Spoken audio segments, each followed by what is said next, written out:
What's up, everybody? I am here with Amisho Baraka, my brother. It is a pleasure. From the same mother. From the same mother. Yes, yes.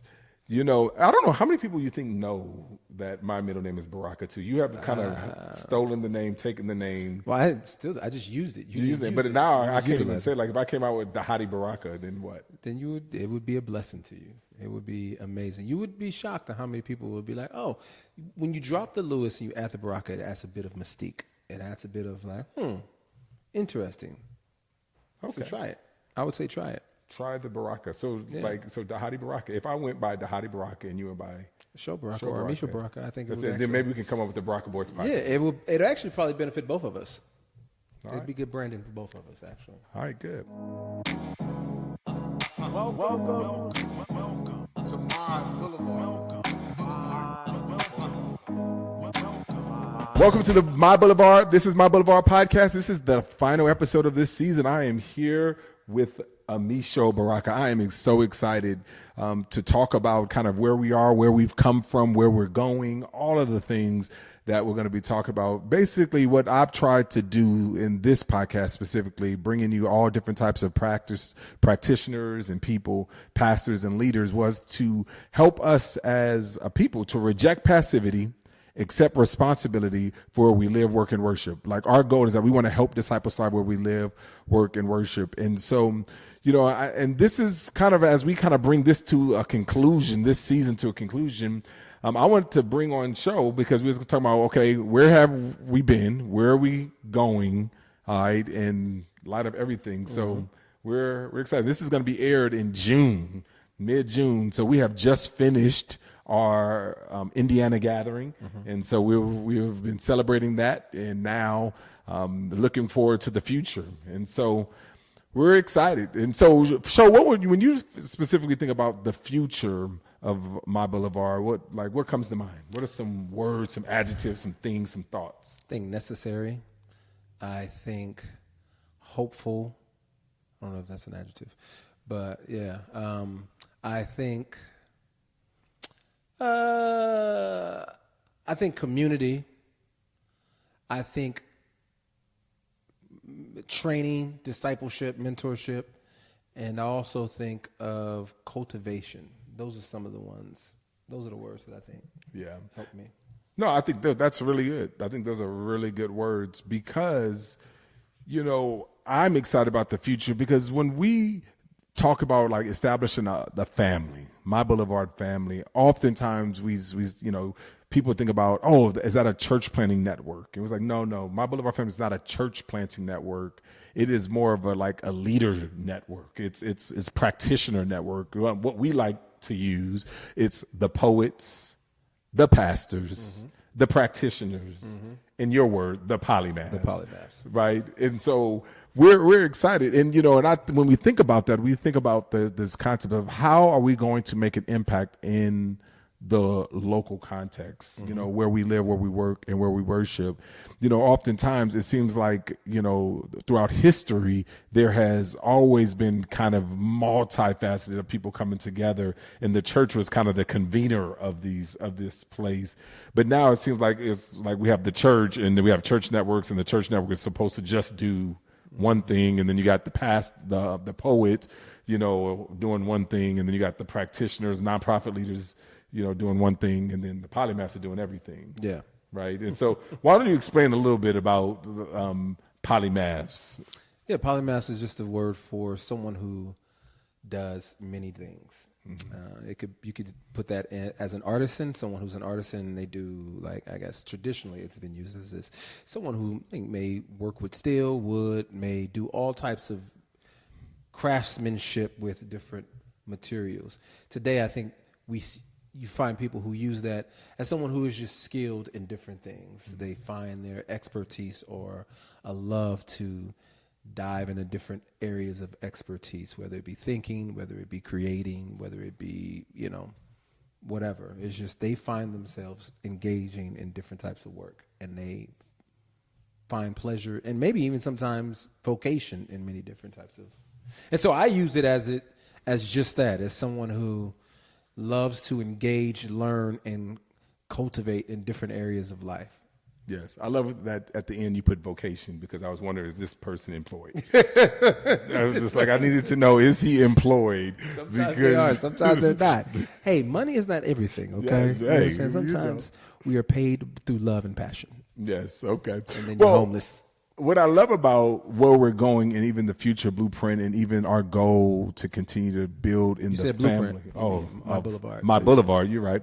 And the goal of it is, it's kind of like I think about it in three kind of analogies. I think about a university, I think about it as a church, and I think about it as kind of a network within networks, a network of networks. When I think about the university, it's sort of like My Boulevard is the university, right? But then under My Boulevard, you got a group of people that are coming together that we would consider like good culture. Like good culture would be like a major, or a school, the school of divinity or the school business school or whatever. And that's kind of good culture. And then you have kind of a pastoral track or whatever. And, and that's kind of all pastoral leadership, people who work in the church and all of that. And then you have basically the practitioners, and that's kind of your nonprofits and, like people who are engaging in a lot of different ways, but they're going to get your 501c3s and, and all of that and trying to engage. So let me ask you a question. You just gave us that analogy about a university and the different areas in which people can find themselves being equipped.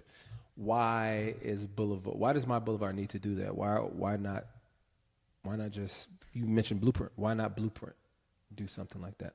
Why is My Boulevard needing to do this today in 2024? Well, because I think what My Boulevard is an attempt of, it's a bunch of practitioners coming together. It's a bunch of like urban leaders coming together. Like Blueprint is one strand, is one place, one like expression here that we do in Atlanta, Georgia. Most of the times when you have networks or any type of things, you usually have kind of like the big organization, the big dog, and everybody tries to become like the big dog. Where in the urban context, like no one likes the big dog. Like Walmart doesn't thrive in the urban context. Like, they like the small pop-up shops. They like the homegrown stuff, and I think that's really the way we want to build this. It's like we want to bring multiple different people because we know in our context is like we're going to need multiple different strands. So that's why even when we're saying that like a university, like there's a university, but there's different majors within that university, but we all have some core curriculum. And I think that's in the same way. There'll be some core curriculum. So the university, the church is like, if we think about the church setting is like, hey, we got like the Sunday message, and the Sunday message oftentimes is good culture. That's like we're trying to engage in culture and cultivate good culture, and wherever you live, work, worship, and so there's a lot of that. It's the communication. Yeah. That's good. But it's like the Sunday morning communication. That's the steering rod in a lot of ways. But then you have different city groups or small groups or whatever that comes. And ultimately what I'm saying is like, we got where you can get some general things that we all need in the urban context, but then you also can go deep with some like pastoral leadership. I can take a deep dive with other pastors and pastoral leaders. You can go deep with other poets or other, polymaths, that are doing it. So I think you get the best of both worlds, basically, right? And that's kind of where the third one is, the network in networks. It's kind of like we have multiple different networks coming together under kind of this kind of, one big conglomerate to, I think, be able to be the last generation to leave the urban context. So that's what I love about kind of what we're doing and what's happening. I like it, and I think it's unique. Even though some people could say, oh, I've seen something like this, I think it's exceptionally dope because it gives churches autonomy. They're not beholden to, like you said, a big dog. But then also the one thing I think is unique in this is that it's giving people who are not pastors an opportunity to be a part of something, to learn, to galvanize, to connect, and also pastors connect with polymaths and practitioners in a way that they probably haven't. Because usually what we do is we create silos for artists, and usually even in artist communities, you don't even find lots of spaces where you can say, hey, I'm a part of this. You'll find like a guild, like, your writers guild, your actors guild, but that's really just like a union if it is. It's not a place where people can get trained, cultivated, and encouraged for the most part. this is that. This is a place where if you are a nonprofit leader and you want to just build and learn from other nonprofit leaders or learn from pastors and say, hey, you want to transition from not transition, but you want to cross-pollinate, say, hey, I am a pastor, but I want to learn something about what the nonprofit leaders are saying or something. What are the poets talking about in order for it to make me a better pastor and vice versa? And you have this cross-pollinizing that's happening. I think is really dope. It kind of reminds me of that movie, Vantage Point, that I love to bring up gosh, all the time. Because the Vantage Point is... You were keeping that movie in business. I am, because you have to go see it. Basically, the Vantage Point is where you get the variety of different perspectives. You think you understand everything when you only got one vantage point, but you don't get everything. It's not until you see all the different vantage points that you come to the conclusion. And that's what we get when we have all the variety of different vantage points. You ever like a thing, but then somebody uses it so much you start hating it? It's like, I have no reason to hate that movie because it's actually a good movie. But because he uses the analogy so much, I'm like, I don't know if I like this movie. It's okay. It's okay. Because I don't even know if I like the movie. It's the best concept. I wish we could have more movies that try to take on that approach. Do you know of any other movies that take that I'm sure kind I of can vantage think point? of. There's a book called The Children of Light. I forget the name of the book, but it's a book that does that. And she writes about, it's like an African warriors mythology. And she writes from the vantage point of three people who are traveling together. It's pretty interesting.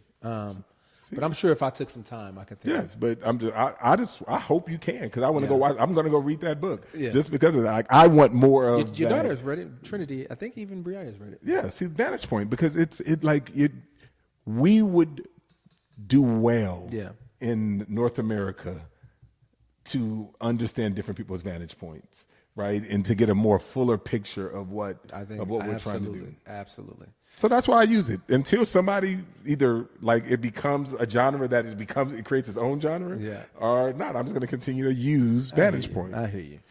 So what else are you excited about? So I'm excited about going back and looking at Vantage Point later on today.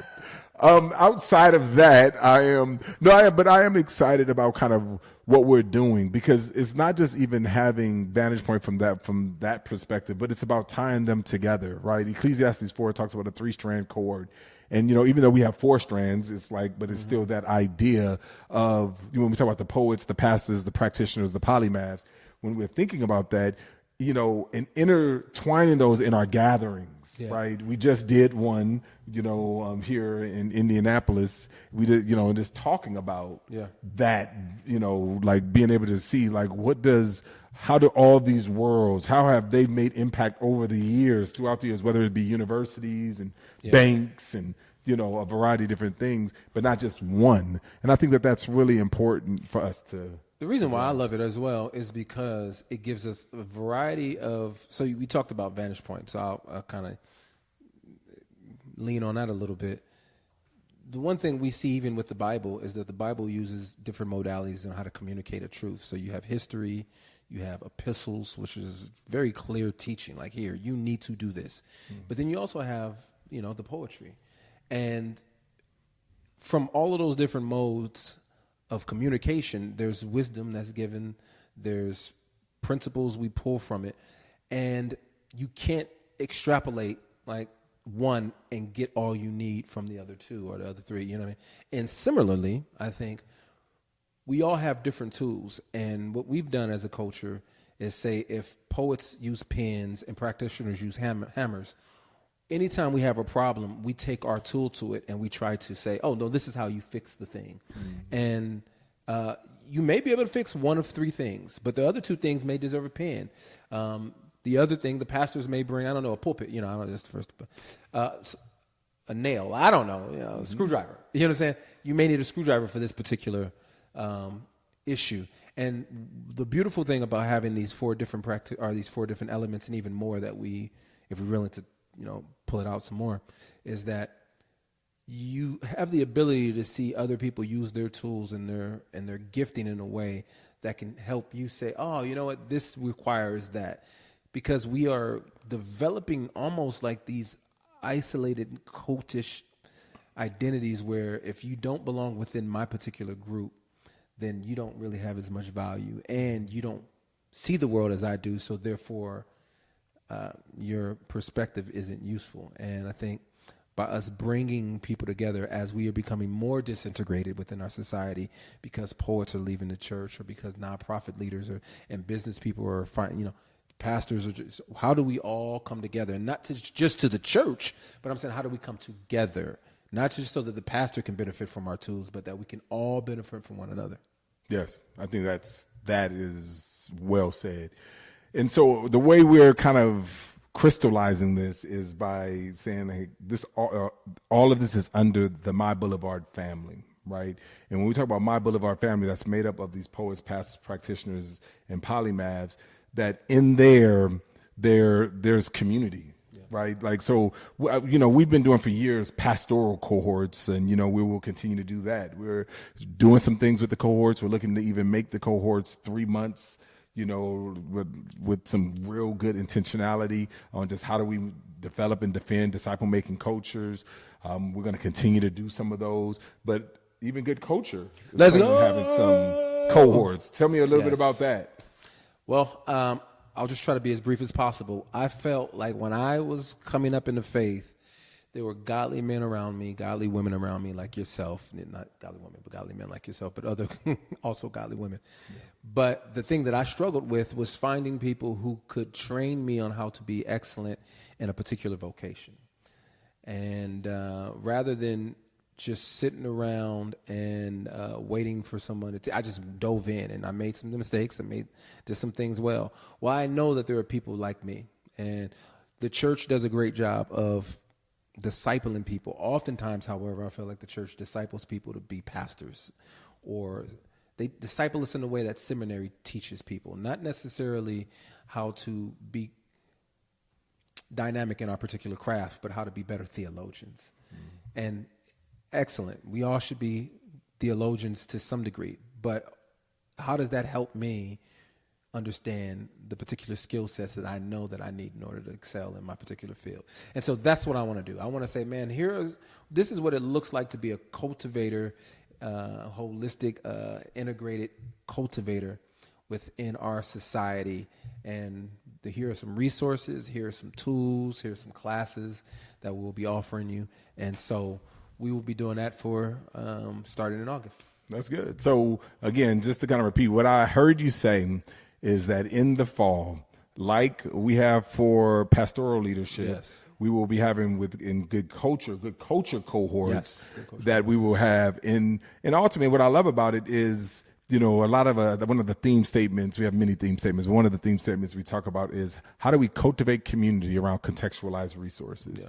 And you're saying that you're going to be bringing cultivating community around contextualized resources for like the poets, the practitioners, the polymaths. Yes. That is not discipling them to be better church members, absolutely, but discipling them to be better Christians where they live, work, and worship. Yes. And there will be other people who will be partnering with me to bring. So for instance, we'll be, and when I say integrated, I really, really want to try to create tools. So for instance, if we have artists, it's like, well, yeah, let's do writing. Let's do some exercises on writing. Let's understand what it means to engage culture, but I also want you to understand contracts. And so I'll bring somebody in to speak on contracts so that we don't sign terrible deals. If you are, an educator, how can we help you become a better educator?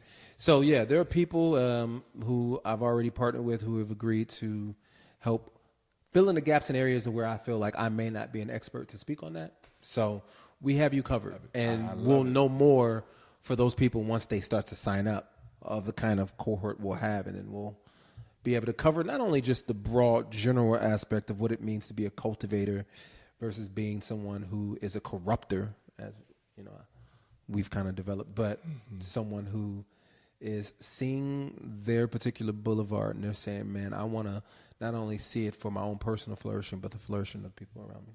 There it is, everyone. You heard it here. There's going to be ways that you can sign up for that. Again, we'll be starting that in August. I think that's a good place to end this. I mean, in the future, why don't you end with like good culture? What do you see good culture trying to be, to do, kind of in the future, hey, we may, we were talking earlier, I may go from Dhati Lewis to Dhati Baraka, and then, we can start potentially a Baraka Boys podcast. I don't know. You never know what you're going to get. It's always possible. I didn't know that we were going to keep that part in there. So, yes, I definitely think I petition for you to drop Lewis, go with Baraka. I think it's good for the brand.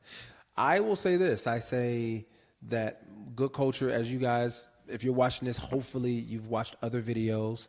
Share the Good Culture content that comes out bi-monthly, whether it's short interviews, whether it's long episodes. We started in March. I think we started in January. Can't remember. We started in January, so go back to the episodes in January. If you've missed them, I promise you they're great. But also be on the lookout for the traveling event, the lives. We've done in Indianapolis, and we'll be doing it again in October at our conference. Yes. So, yeah. So when you come to the event, expect it all. Yeah. Absolutely. Get it all. Expect these threefold. So if you think about Boulevard, don't think just pastors. Don't think church planning. Think Christian. Think urban Christians. People who are trying to take responsibility of where they live, where they work, and where they worship. Right? We want to make an impact. Right? Because we believe that if we make an impact locally, the body of Christ will make an impact globally. So thank you. And remember, this is My Boulevard.